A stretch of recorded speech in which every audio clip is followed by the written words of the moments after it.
The day it happened, the building steps smelled like crushed basil and spilled milk. Richard Caldwell stood at the top of the stoop, with a manila envelope in one hand and a paper bag in the other, his suit perfectly pressed, his smile the kind that read as threat in a neighborhood that had learned how to read threats. Eleanor Washington was bending to pick up a stray tomato when he shoved the envelope toward her. It was a notice, short, legal-looking, stamped with a date and an ultimatum, and his voice was thin with the satisfaction of a man who believed rules were written to be used as weapons. "Get out," he said. The words were a physical shove. He crumpled the lease in his other hand and let it fall. "You people always have some sob story, don't you?" The paper landed at Eleanor's feet. The paper bag hit the steps, eggs rolling and cracking, yolk bright against the concrete. A carton of milk split, white running into the gutter. Neighbors froze on doorways, a dozen faces, some young, some old, then leaned forward as if the scene were a slow, terrible show. Mrs. Carter from 3B clutched her phone. A teenage boy from down the block covered his mouth. Mr. Kim, the superintendent, watched from a doorway like a man measuring wind before a storm. Eleanor straightened slowly. She kept her eyes on the envelope. Across from her, James Washington touched the rail with both hands. The couple were small and steady. Not a tremor in James's jaw, not a single raised voice from Eleanor. But the humiliation had weight. It sank around them like cold water. They didn't strike back. They didn't break things. They had never been that kind of couple. Not of them. Their hands were trained for saving lives and building bridges, literal and figurative. Eleanor had been a pediatric surgeon for 30 years, a woman with kind, calculating hands and an immunity to spectacle. James had been a civil engineer, patient with numbers, with the slow arithmetic of infrastructure and community. Together they had lived in 4 Riverside Avenue for more than 2 decades. Their mail was addressed there, their photos, their geraniums and their volunteer lists, and the worn hymnals at the church basement. The envelope was not about law so much as leverage. Rumors had been moving through the building for months. An investor with cold plans, a realtor with a phone full of numbers, a glint of profit in the margins if the floors came empty. Caldwell's interest, his employees said without speaking, was simple. Empty out the rent-stabilized units. Flip the building for millions. On the stoop, with the eggs drying into a pale crust, Eleanor opened her palm and laid the torn notice beside her purse. She didn't cry. She folded the paper into a small, clean square and slipped it into the back of her notebook.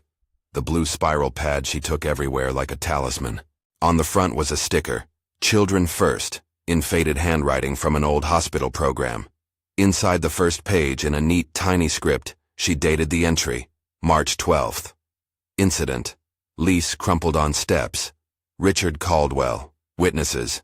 Mrs. Carter, Mr. Kim, 2 others.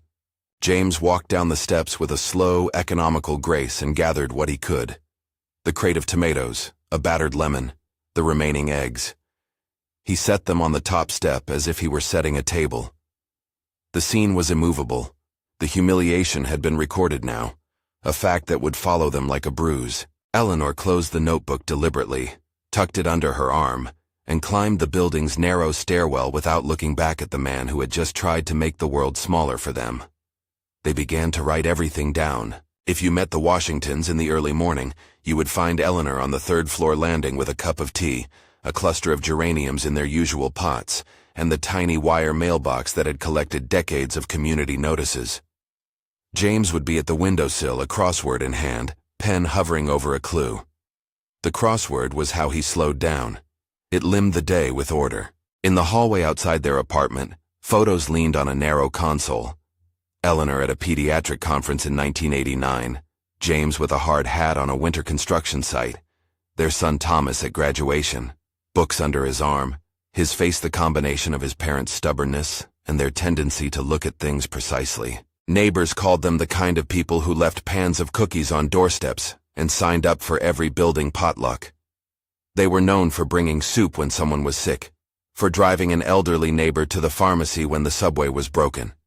In a building that was starting to feel new money and thin patience, Eleanor and James were, in small, steady ways, the neighborhood's moral scaffolding. The days after the stoop incident showed how methodical intimidation can look when it isn't cinematic or criminal enough to make headlines.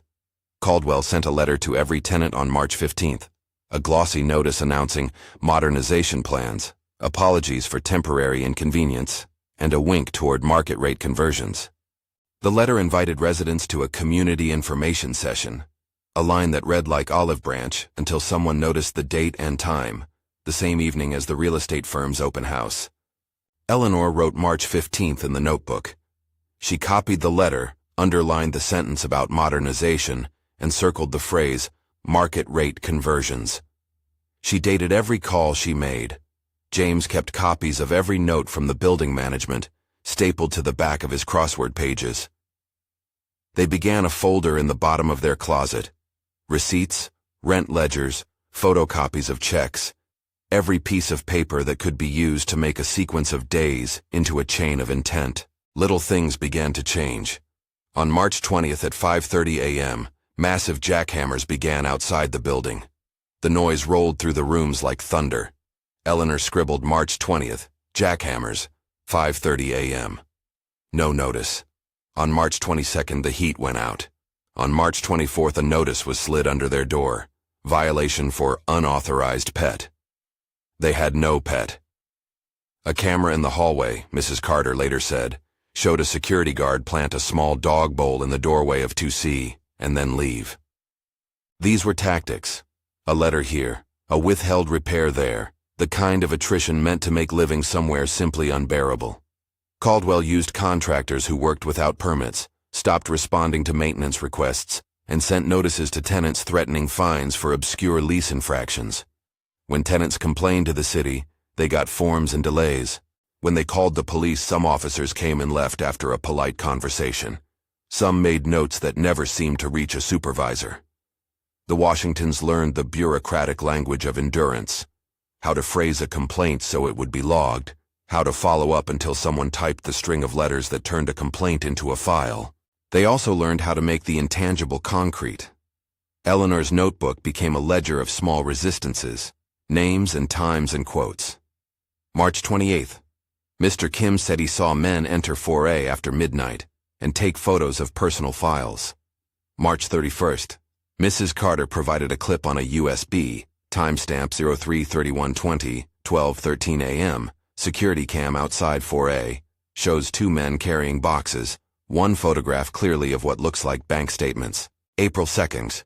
Officer Mitchell took a report. Unable to determine if criminal entry. Report filed.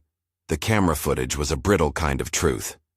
Mrs. Carter, who lived across the hall from Eleanor and James, had an old security system she used on her storefront business.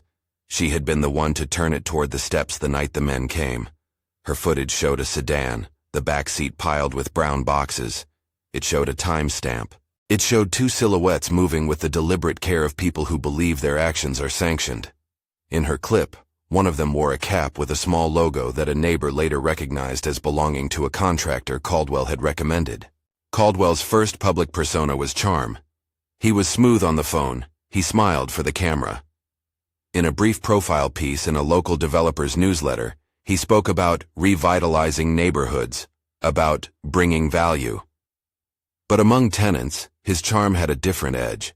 A file of neighbor complaints, a trail of tenants who left quickly after his arrival, a pattern of legal notices. Where he could, Caldwell used what the law allowed him to do.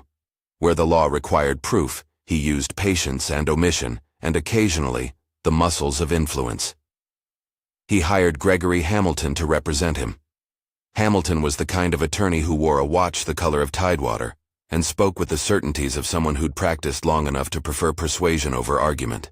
He drafted letters that read formal and clean, and by their formality, felt final. For the Washingtons, the pattern tightened. April 10th, a notice posted on their door claiming unauthorized overnight guests. April 12th, the building lock was changed. Their keys, paid for and repeatedly copied by the superintendent for emergency access, no longer fit. Mr. Kim insisted the superintendent did not authorize the change. He left a note in the building logbook. Lock changed without notice, initialed. Eleanor wrote it down. James counted that day in his ledger. Keys changed, 412, Mr. Kim witness.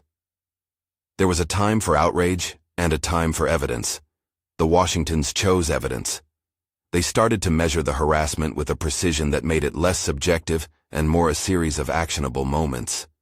When complaints to the landlord were ignored, they took photographs of the thermostat, the meter showing no heat, the blank wall where a resident painting had been torn down. When workers entered, Eleanor asked for IDs and took their business cards. When she was told to leave it to the management, she wrote the phrase down in her notebook with the date. Neighbors began to tip toward them with pieces that, if stitched together, would make a case. Maria Rodriguez, who lived on the first floor and had once been evicted in a wave of sharp practice from another landlord, brought a cardboard box of papers. Letters Caldwell had sent to people he had already moved out, offers of cash for vacating, with a number scribbled in pen. Maria's testimony was not a rage, but an accumulation. She kept receipts of her moving truck and a ledger of days she had to stay with family because of a lockout. Most damning, in the Washingtons' view, were the false police reports. On May 1st, a complaint called 911 to report that someone in their unit had been making threatening phone calls. Officer Torres, summoned to the building, spoke with Eleanor calmly and filed a statement. Calls not made from the Washingtons' phone. The 911 log, however, registered the complaint as initiated by unknown and the report as resolved. The Washingtons wrote down the 911 number and the time. They kept the police slip in a folder labeled administrative. By late May, small financial annoyances began cropping up. A cash deposit from a tenant's account appeared misapplied. A prospective buyer's offer leaked to the neighborhood gossip mill long before any legitimate notice. The pattern was clear. Caldwell wanted vacancies and was willing to create the conditions where vacancies seemed inevitable. But nothing in those months prepared the building for the public aggression of that early March afternoon. The stoop incident was not merely a tactic, it was performance. Caldwell had chosen to make his intentions as vivid as possible. He wanted people to see who he was in the center of town. He miscalculated the cost of that spectacle. After the eggs dried, after the neighbors murmured, after Mrs. Carter uploaded her shaky clip to her cloud, Eleanor and James made calls. They called their son Thomas first. He lived out of state, a man who had, since taking the bench, moved into a life that kept him at a distance from the neighborhood's daily rhythms. But he was their son, and phone calls traveled differently between parents and children. Thomas listened. He asked questions. He arranged to be on a conference call with a tenant organizer he knew, and suggested they compile a file. Thomas's voice on the phone was patient and legalistic, and then soft, the tone he used late at night when they called and asked for advice about their taxes. He said, "Start documenting everything. Dates, times, names. Keep the footage. Talk to your neighbors. Don't—" There was a pause. "Don't let it feel like an emergency until you absolutely need to. Build the paper trail." For Eleanor, the paper trail had always been the way to turn feeling into argument. It was how she had argued for children's lives in operating rooms, triage and documentation, and a sequence of interventions. She began to collect everything in a red accordion folder. Mail, photocopies, logs, receipts, police reports. Each item got a label, each item got a date. Each item was cross-referenced in the notebook. Neighbors began to do the same. Mrs. Carter handed over her USB on May 3rd with the words, "You need to see this." Maria brought copies of Caldwell's cash offers and a list of people he'd pressured. Mr. Kim combed through old maintenance requests and found a thread where uncompleted repairs coincided with notices sent to tenants. A former tenant in the adjacent building came forward with an affidavit. "They told me they'd pay me to leave," she said, voice steady. Officer Mitchell, who had become something like a quiet ally in the building, agreed to write a formal observation about patterns he had seen in the patrol reports. There were small victories. On May 12th, a housing inspector visited and issued a notice to the landlord for unauthorized work on 2 units. The city clerk put a temporary hold on any impending sale permits until certain certificates were produced. For a week, the pressure eased. For the first time in months, Eleanor let herself believe a solution might come from the system. But Caldwell escalated in other ways. On May 18th, A notice appeared on the building announcing formal termination proceedings against the Washingtons. It was terse and legal in tone. Someone had stapled it to the main lobby bulletin board late at night. The typed date was that day. It read, "Tenants must vacate by June 1st for imminent redevelopment." It quoted a clause from a lease that, when checked, applied only to certain conditions that were not present. Eleanor wrote June 1st in her notebook in block letters. James made copies of the notice and slipped them into the folder. They made a plan: calls to a tenant lawyer, a request for a stay, a petition for a temporary restraining order if necessary. They began to map the arc toward court, not because they wanted theater, but because the theater had been forced on them. As the days shortened, Caldwell's team grew louder. His attorney, Gregory Hamilton, sent letters to tenants whose voices raised the loudest alarms, suggesting, in careful professional language, that legal action for defamation of business practices might be considered. It was less a threat than a gauntlet. On the evening of May 25th, the Washingtons and several neighbors gathered in Eleanor and James's living room. The room smelled like coffee and lavender. 2 cookie tins stood open on the side table. Eleanor had lined the papers on the coffee table in neat stacks: emails, notices, timestamps from Mrs. Carter's camera. A neighbor named Patricia sat cross-legged on the carpet with tears in her eyes. A retired teacher from the building, she had been looking for a reason to act and had found it in the Washingtons' stubbornness. They talked late into the night about what mattered. Not revenge, not spectacle. They wanted to live. They wanted to be allowed to grow old in the apartment where they had mailed Christmas cards for 20 years and where Mrs. Carter's little dog slept every afternoon in a patch of sun. The decision to go to housing court was procedural, but heavy. Court is a place where private life becomes public record. It is a place where dignity and humiliation stand before a clerk and ask to be validated. The Washingtons did not take the step lightly. They met with a local legal aid lawyer who read through their folder and placed a hand over the notebook. "This," she said, "if we assemble it, might be enough to stop an unlawful push, but you will have to show pattern and intent. Photographs, witness statements, timestamps are gold. The USB is gold. Keep everything in order." So they did. They gave the USB to a lawyer who made a copy, sealed it with an evidence sticker, and cataloged the time. Eleanor printed out line items of every interaction with Caldwell's office. James pulled bank statements showing small inconsistencies. Maria Rodriguez agreed to sign a declaration. Mr. Kim put in a sworn statement. Mrs. Carter wrote a letter describing the clip and insisted the timestamp had not been altered. Officer Mitchell wrote a professional note about repeated reports. They filed for emergency relief in housing court. A temporary restraining order was requested to prevent any pending eviction on June 1st. The docket moved slowly at first, then with the speed that can surprise people inside the system. A hearing was scheduled for a weekday in June. A room in the courthouse was called and noted and reserved. They made plans to arrive early. On the morning they were to go to court, they stood in their hallway and looked at one another as if at the start of an expedition. Eleanor smoothed her cardigan. James tucked his notebook into his jacket like a small shield. The folder in his hand was heavier than it looked, the weight of years and the weight of what had been done to them. Outside, the city moved separately. Cars went by. A vendor on the corner sold hot dogs. But the undercurrent of the whole block felt different. People had watched the stoop scene the week before and remembered the eggs. The city clerk had a program and an office. The press had not yet found the story. A local church had decided to give their parking lot for the day. Small things aligned, a collection of witnesses who had been ignored until they gathered to make their testimony undeniable. Caldwell arrived at the courthouse with his attorney in a tuxedo of confidence. He walked in like a man who had spent his life purchasing the right to be unimpeachable.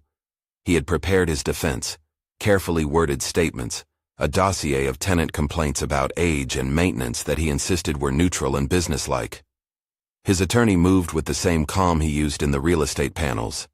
Inside the narrow corridors of the housing court, the air smelled of coffee and paper, and the faint trace of city cleaning products. Families shuffled into benches. People with urgent needs sat with their hands folded. The Washingtons took a seat near the front, their red folder placed on the bench beside them like a book of small miracles. When the clerk called the case number, They rose. Evidence was brought forward. Printouts of Mrs. Carter's time-stamped footage, sworn statements from neighbors, copies of notices and the log of altered locks, an inspector's report stating unpermitted work. Each piece was handed to the clerk, catalogued. For the first time in months, the harassment that had been noise and omission achieved a narrative, a pattern, an argument, a record. Caldwell watched with the cool composure of someone who believes appearances win. He spoke in the methodical tone of someone who had rehearsed his denials. When asked if he had offered cash to tenants to vacate, his answer was clipped. Not in the way implied.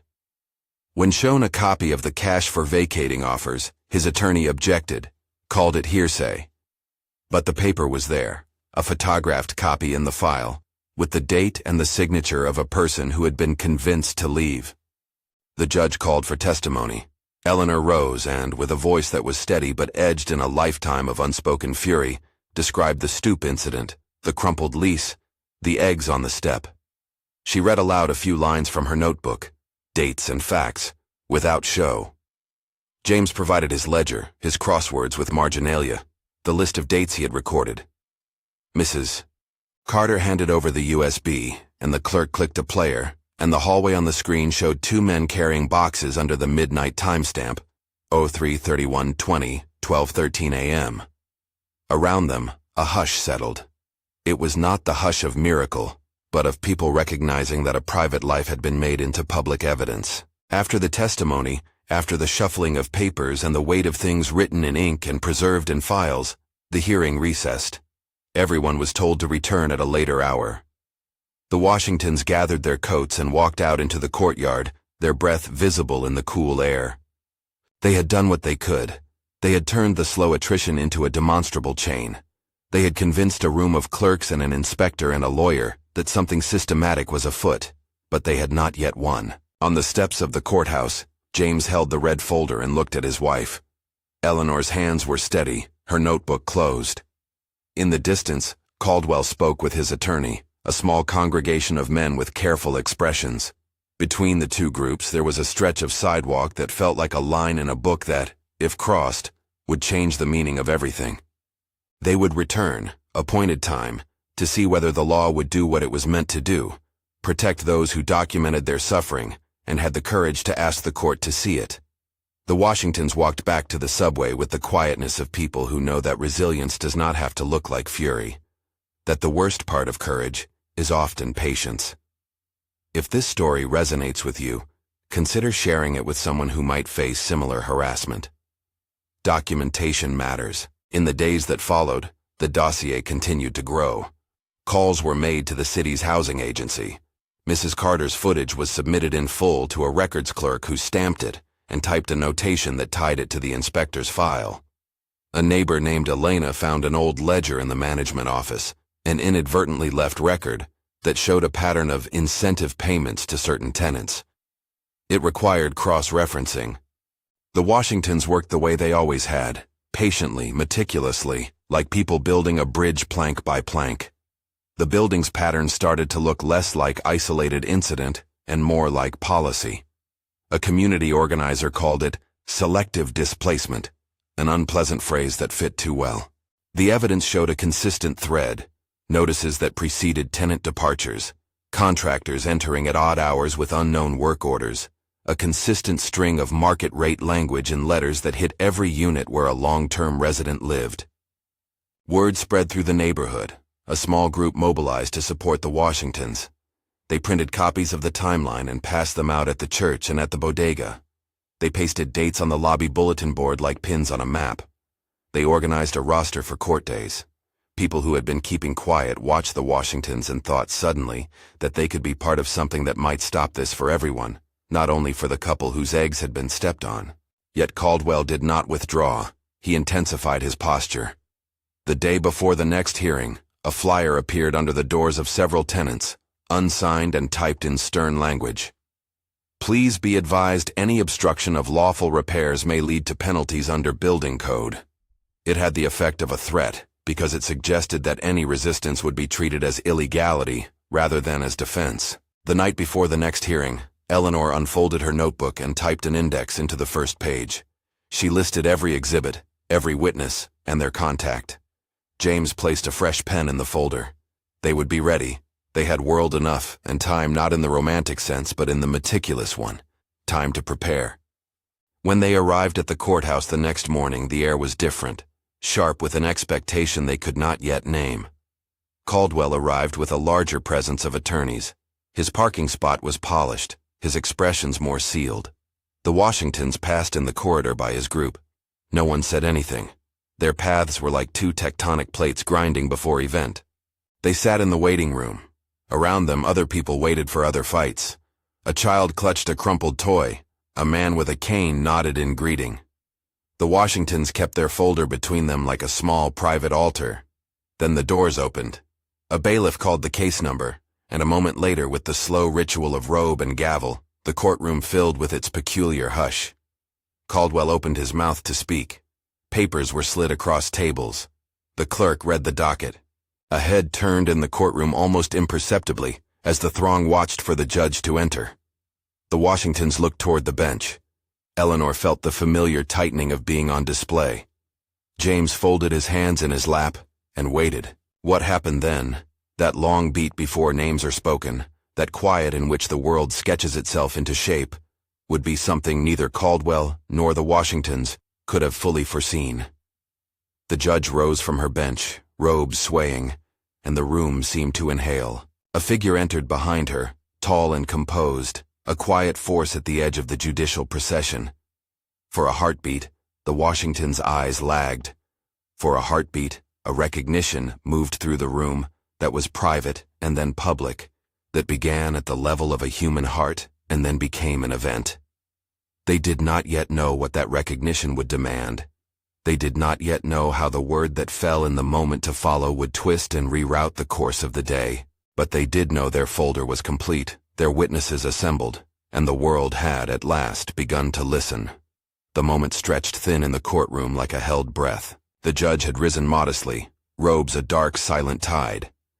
Behind her, the tall figure entered with the easy authority that comes from years of commanding a room.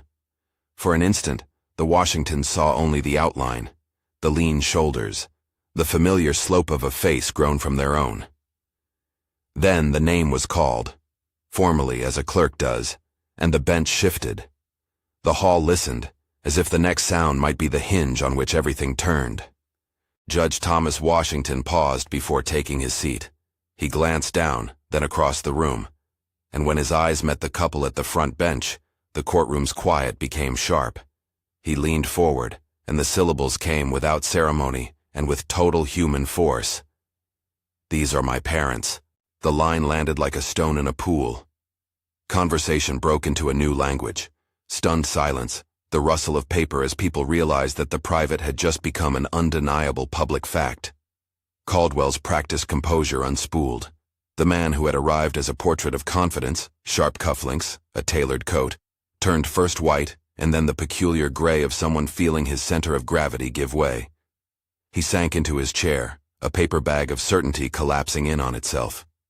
His attorney, Gregory Hamilton, whose hand had hovered near a legal pad as if to refashion reality with argument, paled and rose to a half-formed objection that died mid-syllable.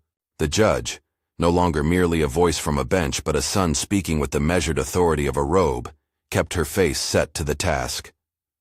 Her pause was not drama, but a recalibration of what the court had to do in a moment when family and fact converged. She asked for clarity, a recitation of the evidentiary chain they had been presented. The clerk read names into the record.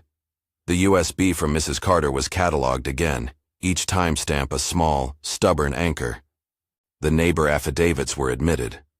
The inspector's report, the logbook entry from Mr. Kim, Maria Rodriguez's receipts, the 911 times, every item the Washingtons had gently gathered over months, now sat under the glaring authority of the court. Caldwell's defense frayed quickly. Hamilton attempted to reposition the narrative, technical objections about admissibility, polite questions about chain of custody, but the judge, pragmatic and precise, cut through procedural theater with the unambiguous demand, present the facts as they stand. The prosecution of this civil hearing, because the first battles were in housing court, had become irresistibly simple in its thrust. A landlord's pattern, presented as discrete acts, created a contiguous trail of intimidation.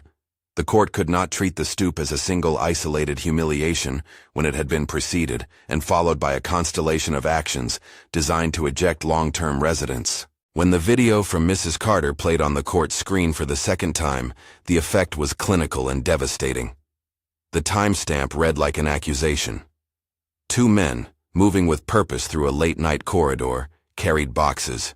One paused in a doorway and the camera recorded a flash of something that looked like private paperwork. Mrs. Carter's voice, recorded and steadied for the record, described the clip into a microphone. "I saw them take files. I saved the clip." There was no flourish in her tone, only the flat, immovable fact of what she'd recorded and preserved. Officer Mitchell, called to testify, spoke with a uniformed calm that stripped the situation of euphemism. He described repeated calls to the building and his own entries in a log, minor incidents, on their face, but cumulative and consistent. "We entered reports. Some matters were ambiguous," he said, "but when you put them together, it reads differently." Officer Torres confirmed the 911 logs, complaints that had left no suspect at the end of the line, but that were nevertheless part of an emergent pattern. Maria's testimony, brief, precise, placed Caldwell as an actor in a campaign of displacement. Mr. Kim, in a clipped sworn statement, confirmed that the locks had been changed without authorization and that management had been unusually resistant to standard procedures. The judge listened. Each witness was a tile in a mosaic. Together they created the image Caldwell had tried to prevent. The clerk called up the maintenance requests. The timestamps lined up in ways that suggested purposeful interference. A calendar of notices, modernization letters, notices of violation, termination of tenancy, was circulated. When asked about the alleged offers to pay tenants to leave, a tenant's letter, photographed and dated, fell into the record like a smoking match landing on dry paper. Hamilton made a last, urgent attempt at reframing. "Your Honor," he said, voice pitched to sound the chords of reasonable doubt. "There is no evidence of criminal intent. These are business decisions, market adjustments." His face at that moment was a ledger trying to be human. Judge Washington's response was not a legal treatise but a practical observation. Property management carries powers that can be wielded benignly or weaponized. When power is used to make dwelling places unlivable so a sale becomes more profitable, he said, those actions fall under the court's duty to protect the right to housing. It was a sentence that named both the legal and the moral stakes. Then he made orders to prevent immediate harm. The eviction was denied. A temporary restraining order was issued against Caldwell and his management company, forbidding any further lock changes, unauthorized entry, or attempts to deliver notices without prior court approval. The judge did more than deny a motion. He ordered the property to be put under interim management. A court-appointed conservator would assume certain operational powers to ensure tenant safety, while the legal process continued. He directed that Caldwell post a bond to cover potential damages and restitution pending the outcome of parallel inquiries. Finally, he referred the matter to the state's Attorney General's office for a broader inquiry into potential patterns of discriminatory practice and abuse of tenant protections. The clerk recorded the orders. The gavel descended. The courtroom moved almost imperceptibly from adjudication to activation.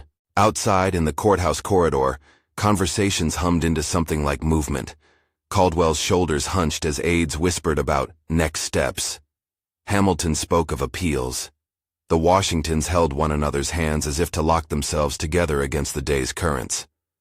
The relief was brittle. Temporary orders do not erase months of damage, but it was concrete, and for those first hours, it felt like survival. Within days, the court's referral activated a chain that law and politics had been lying in wait for. State investigators opened a file. The Attorney General assigned a deputy prosecutor to the case. To avoid confusion, because the name echoed in residents' memories, the production record would later note plainly that Mrs. Carter, the neighbor who had supplied the footage, and Attorney General Sarah Carter, who would lead the investigation, were not the same person.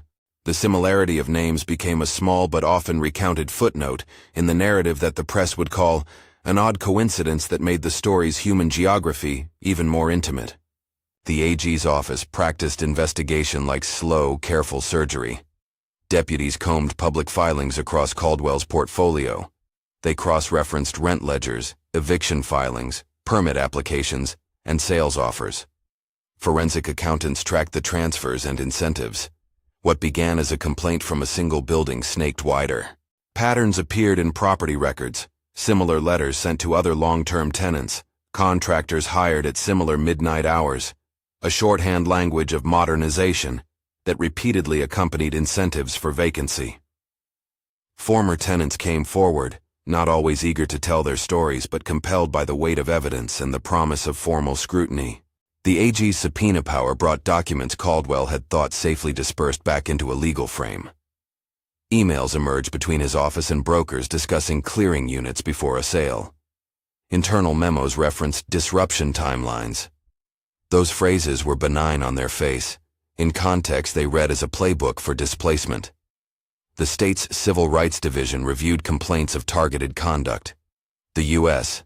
Attorney's Office, alerted to the possibility of patterns crossing municipal and state lines, began a parallel civil rights assessment. Charges moved gradually, as they do when investigators must build beyond the persuasive storytelling of a single courthouse hearing into legally sustainable indictments. Federal prosecutors examined whether the pattern of conduct, if proven, amounted to more than unfair business practice, and instead constituted willful interference with housing rights on a basis that could trigger civil rights statutes. The AG's office worked civilly and cooperatively with local housing authorities to ensure tenant protections were upheld, while criminal inquiries proceeded.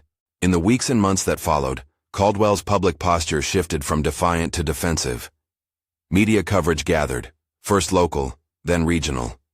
Headlines told the story in short, hard bites. Landlord accused of tenant harassment. Neighbors provide time-stamped video. The Washingtons found themselves moved into a wider conversation about displacement and age, about what it means when a city's economic promise is coded as someone else's eviction notice. The community center that had lent them tables filled with volunteers who filed exhibits and helped organize the depositions and witness lists that the AG's team needed. When investigators subpoenaed property records, they discovered a web Caldwell had not fully seen. Maintenance reports misfiled, anonymous offers penciled into notebooks, transfer agreements that suggested rapid flipping once units reached vacancy. Former employees gave statements that painted a different portrait than the one Caldwell had shown to investors. They described directives to encourage turnover, and a culture where managers were coached to be firm with residents who didn't fit the new model. Evidence aggregated into charges. Caldwell, who had once been photographed in a developer profile smiling into a camera, now faced a set of civil and criminal allegations that accused him of willfully engaging in a pattern of conduct intended to displace protected tenants and to profit from vacancy. The AG filed civil suits seeking restitution for tenants and the revocation of certain licensing arrangements. Federal investigators examined potential criminal violations, including conspiracy to violate civil housing protections. City regulators moved to suspend further sales pending the outcome of administrative hearings. The legal timeline that followed is one most people imagine as linear, and in courtroom dramas sometimes is. But the real chronology was dense with motions, depositions, and interrogations that tested patience as much as justice. Defense attorneys tried to pick apart witness credibility. Caldwell pleaded not guilty to criminal counts and mounted a civil defense arguing legitimate business motives. The prosecutors answered with a parade of documentation and testimony that read like a ledger of strategy. Dates, letters, timestamps, and faint telling patterns. At trial, the courtroom that had once been the site of an emergency restraining order became a theater of painstaking detail. Maria Rodriguez spoke about the day she lost her apartment and how she had been offered cash if she would vacate quickly. She read from a receipt marked for a moving truck. Officer Mitchell recounted the logs, every dispatch, every entry. Mr. Kim described unauthorized entries and the precise day the locks were switched without the superintendent's authorization. Mrs. Carter, with a steady voice finally liberated from months of neighborly fear, described how she had decided to point an old camera at the hallway, and, later, how she had handed the footage to Eleanor because someone needed to see. Eleanor and James testified with the quiet clarity that had become their habit. Eleanor read from her notebook, entries cut in neat, small handwriting, one by one. She did not waver. When asked by a prosecutor about the effect of Caldwell's tactics, she answered plainly. "We were made to feel unwelcome in our home. The acts were small and then relentless." James produced his ledger and, with the same economy of motion he had used to construct bridges, laid out a timeline of mechanical failures, notices, and forced absences. Together, their testimony formed a human spine to the charts and spreadsheets presented by the AG's team. Caldwell's defense attempted to make the contest about business judgment and the chaotic consequences of urban renewal. But the prosecution's thematic through-line, intentionality, shifted the lens. The question the jurors faced was not whether a landlord could modernize a property, but whether the sequence of actions had been designed and executed to create vacancies that would benefit Caldwell financially, irrespective of the rights and dignity of long-standing tenants. When the jury returned its verdict, it was a legal and social punctuation. Caldwell was found guilty on multiple counts that, collectively, affirmed that his conduct had crossed from aggressive management to willful displacement. Sentencing, later, imposed imprisonment and financial penalties appropriate to the counts proven in court. Penalties ordered to provide restitution to the affected tenants and to deter similar conduct. Administrative sanctions followed. Certain licenses were suspended. His management company was dissolved in practice as regulators removed its ability to sign new contracts, and bonding requirements were stiffened under orders from the court and regulatory agencies. The AG's report, published in the months after the conviction, documented patterns across multiple properties and recommended reforms. The city's housing department and the AG's office did not stop at retribution. They understood that structural abuses require structural solutions. With pressure from tenants, activists, and sympathetic legislators, people who had followed the case and felt the justice in those small notebooks and time-stamped clips, a legislative response was drafted. The Washington Act emerged as both a practical and symbolic measure. It bolstered tenant protections against retaliatory eviction, clarified obligations for maintenance and notice, and created stronger penalties for bad actors who practiced selective displacement. The bill's passage did not mean a utopia for renters, but it did mean tighter oversight and a clearer pathway for enforcement. Parallel to legislative reform, community restitution took shape in neighborhoods long frayed by displacement. Riverside Avenue became an organizing model. A coalition of tenants, community organizers, and local nonprofits formed the Riverside Community Cooperative, a tenant-led collective that negotiated with the court-appointed conservator, and later, acquired the building with the help of grants and settlement funds. The cooperative's mission was restorative. It offered security for long-term tenants, promised transparent management, and reinvested profits in services that had been cut when the building had been turned into a speculative asset. Settlements, negotiated in civil court and administrative hearings, provided financial compensation to affected tenants. The funds paid back missed wages for days displaced, reimbursed moving expenses where those had been forced upon residents, and funded repairs that had been neglected. The restitution was not a full reversal of time lost or indignity suffered, but it was an acknowledgement of wrong and an instrument for repair. Importantly, many tenants used the restitution payments not for immediate consumption, but to seed community-led projects. A small garden on the roof, accessible ramps, and a fund to support tenants facing harassment in other buildings. The Washingtons themselves received recognition, but not in the form of celebrity. They were invited to speak at panels and community forums. They testified before a legislative committee explaining why documentation mattered and what investigators needed to see. In their speeches, always measured, always earnest, they emphasized the ordinary work that had enabled their defense. Keep dates. Keep receipts. Save the footage. Ask your neighbors to do the same. They refused to make their identity the centerpiece of a moral lesson about luck. They acknowledged plainly that their son being a judge had made the courtroom edges more visible, that privilege had, in part, been an accelerant. That honesty did not diminish their advocacy. It sharpened it. Their point was practical and ethical. Justice becomes possible when everyday people document the ordinary cruelties that accumulate into systemic harm. Civic actors amplified the message. Legal clinics trained hundreds of tenants in how to collect and preserve evidence. Neighborhood watch programs coordinated with legal aid to ensure footage and witness statements were preserved in ways usable by courts. The AG launched an outreach initiative that partnered with community groups to educate tenants about their rights and the tools available to them. Riverside's model, tenant ownership paired with legal safeguards and community services, was studied, replicated in part, and used as a touchstone for other neighborhoods confronting similar pressures. Caldwell's fall from local prominence served as a cautionary tale. His indictment and conviction were reported in detail. The offers to tenants, the patterns of illegal entry, the deliberate attempts to conceal their tactical playbook.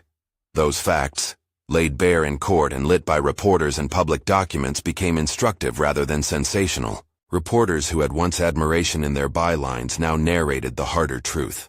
Development without care for the housed is development without a conscience. Not everyone, of course, got everything they needed. The narrative of justice in Riverside Avenue did not erase every loss. Some tenants had already moved away, their files closed, and their lives rearranged. Some claims in the civil suits were resolved with amounts that helped but could not restore years. Yet the Washington's case produced a ripple effect. It blocked a sale that would have upended lives, created protective measures for tenants across the city, and seeded local institutions designed to resist the same tactics elsewhere. Back on Riverside Avenue, life recalibrated with a slow kindness. The cooperative hired community managers who walked the hallways and kept open office hours. The roof garden, once a planned sketch between legal filings and hearings, became real. Raised beds, herbs and tomatoes, a bench dedicated to residents who had testified. Children planted marigolds. Eleanor resumed her geraniums in larger pots, their blooms a modest stubbornness against every attempt at erasure. James took to repairing a loose rail outside the lobby, smoothing the metal with the careful diligence of someone used to shaping structure for public use. Their reputation in the building shifted from a curiosity to a quiet anchor. Neighbors rang their bell to borrow jars and to ask for help filling out forms when bureaucracy tempted to swallow them. Mrs. Carter, whose footage had been the evidentiary hinge of the initial hearing, hosted an annual tenant watch meeting in her tiny storefront, where she taught people how to set timestamps on old cameras and how to label files. Mr. Kim prided himself on the logbook he kept now, every entry a tiny defense against future omission. Eleanor and James, for their part, did not become activists in a way that erased their routines. They preserved the rhythms that had defined them. Church on Sundays, crossword puzzles spread over James's lap like a map, Eleanor's careful notes in an ever-thickening stack of spiral notebooks. But they also took on a new role as teachers of practical civic self-defense. They traveled to legal clinics and neighborhood meetings to tell people what they had done. The habit of dating everything, of duplicating every notice, of asking witnesses to put their names on a piece of paper. Documentation, Eleanor would say to small audiences, is how you show that a pattern exists. The couple found a larger stage for their modest pedagogy when community leaders proposed a day of civic documentation. They spoke not as celebrities, but as neighbors who had been forced to become the archivists of their own lives. Their lessons were concrete. Keep a notebook, label every page, photograph strange notices, put a copy of everything in a communal folder with a neutral third party like the church or legal aid. The initiative gathered volunteers who, with the help of pro bono lawyers, trained hundreds of tenants in a single year. There was, by design, no gloating in the neighborhood. The victory felt, to most, like a necessary pause in a longer struggle. The Washingtons themselves were careful. At a small celebratory gathering to mark the building's transfer to the cooperative, James rose with a glass of lemonade and offered a single, sober observation. This didn't undo every wrong, and it won't always keep everyone safe tomorrow, he said. What it did do is make clear how people, neighbors, can be the instruments of their own defense when they work together. The Riverside Community Cooperative instituted a tenant council with rotating membership and a budget that included an emergency fund for residents threatened with sudden displacement. It negotiated with the city to ensure that renovation plans prioritized accessibility and safety rather than cosmetic value. The cooperative also established an archival fund, resources set aside to help tenants pay for copies of records and to fund modest legal interventions when landlords attempted to skirt new rules. Beyond Riverside, the Washington's case inspired local coalitions to push for broader legislative measures. The Washington Act, named in legislative testimony after the couple's persistent insistence on the centrality of documentation, codified several practical reforms: stronger notice requirements for modernization, mandatory mediation before certain types of evictions, clearer prohibitions against tactics that created unlivable conditions, and enhanced penalties for those convicted of exploiting those tactics. Activists and policymakers noted that laws alone are not cure-alls, but they are scaffolds. The act did not solve the housing crisis, but it did provide new tools for renters and new levers for enforcement. The media's appetite for the tale ebbed and flowed, as the media's hunger tends to do. But the story remained a touchstone for advocates and a reference point in legal training programs. Law schools used the case to teach students about the interplay of civil and criminal remedies in housing justice. Nonprofits used the Washington's meticulous notebooks as an example in workshops about evidence collection. The phrase, "timestamp is gold," first uttered by a weary legal aid clerk in a deposition room, became something of a mantra in tenant circles. There were, inevitably, critiques. Some argued that the story's high-profile moment, where the judge turned out to be the couple's son, skewed public perceptions of how justice works and who gets access to it. The Washingtons themselves did not attempt to hide that Thomas's presence mattered. They said so plainly. That transparency undercut simplistic narratives that suggested heroism springs only from merit or moral purity. It highlighted the hard truth that networks of influence and access shape outcomes in the real world. Yet even this awkwardness became useful. Activists used it to argue for democratizing access to legal tools, more funding for legal aid, better public awareness campaigns, and more proactive oversight to ensure that justice did not depend on who a person knew. In the years after the hearings, the courthouse on Market Day often sheltered modest gatherings where tenants who had once felt voiceless lined up to file complaints with the newfound confidence, born of Riverside's example, that their claims would be taken seriously. The AG's office continued to monitor large landlords and to act when patterns emerged.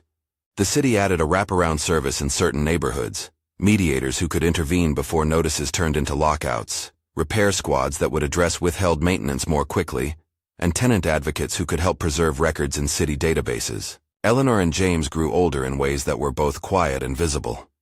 James's crossword prowess remained undefeated among a rotating roster of friends who challenged him each Sunday over cups of tea. Eleanor's notebooks thickened until they had the weight of books.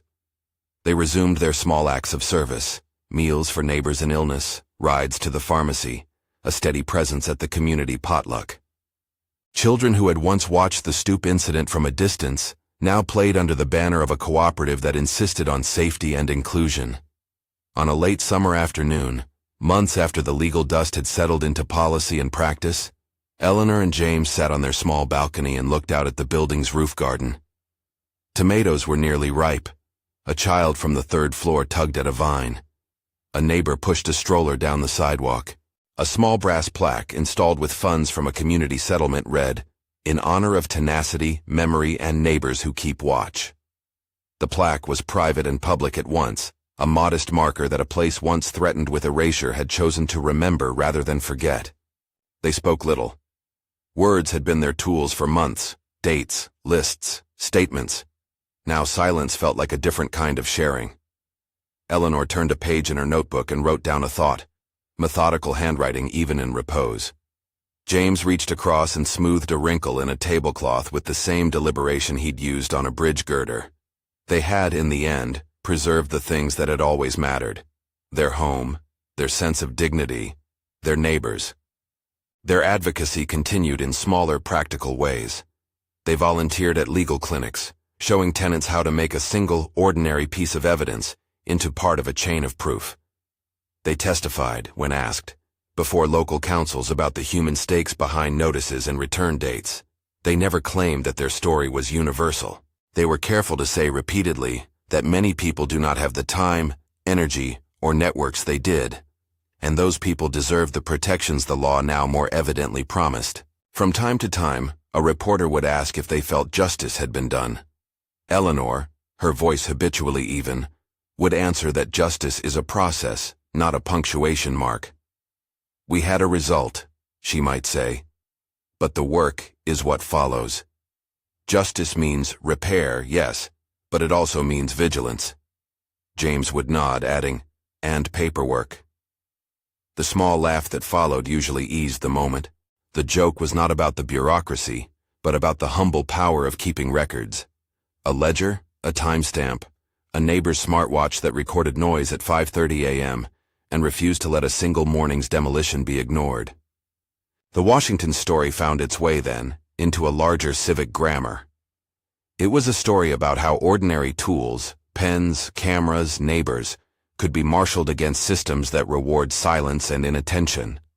It was a story about elders who refused to be made invisible.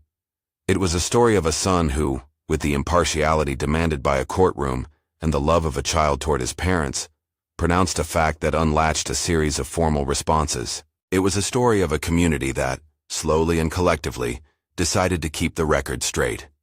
In the end, what remained was small and human. On a cool October morning, Eleanor brought a tray of biscuits to the building meeting. James distributed a packet of photocopied notes on how to preserve a text message thread as evidence.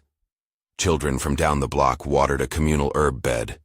Mrs. Carter showed a young neighbor how to adjust the angle on a second-hand camera.